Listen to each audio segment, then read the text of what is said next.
In this video, you will learn how to animate a car and export the resulting video. In the beta sequencer, the car can only move along a straight line. First, make sure you have watched our previous tutorial on the sequencer so you understand the basic steps.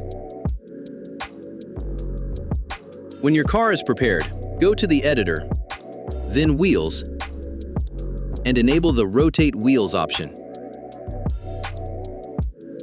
Now open the sequencer. Click Add and select your car actor. A new track will appear in your timeline. Place your car at the position where you want to start the animation. To do so, use the transform controls in the top menu and adjust the values manually, or use the gizmo tool. Then add a new keyframe in your timeline. This is your starting point.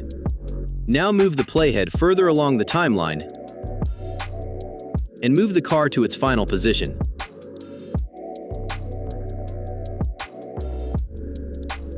Again, add a keyframe. When you move the playhead back and forth, you can preview the car movement. Now you can also animate a camera.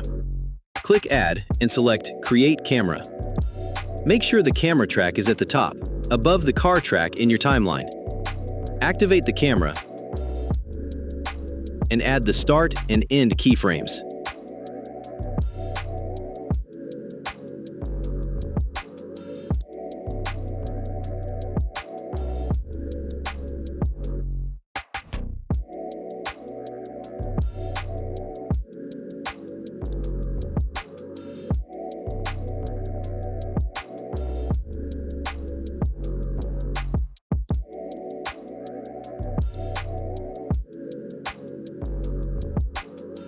Don't forget to set the end frame of the playback range.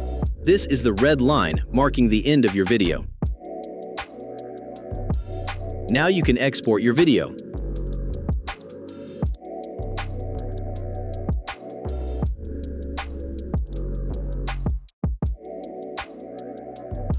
If you have any questions or need help, feel free to contact us at the email in the video description. You can also check out our other tutorials for 3D Changer. Thank you for watching.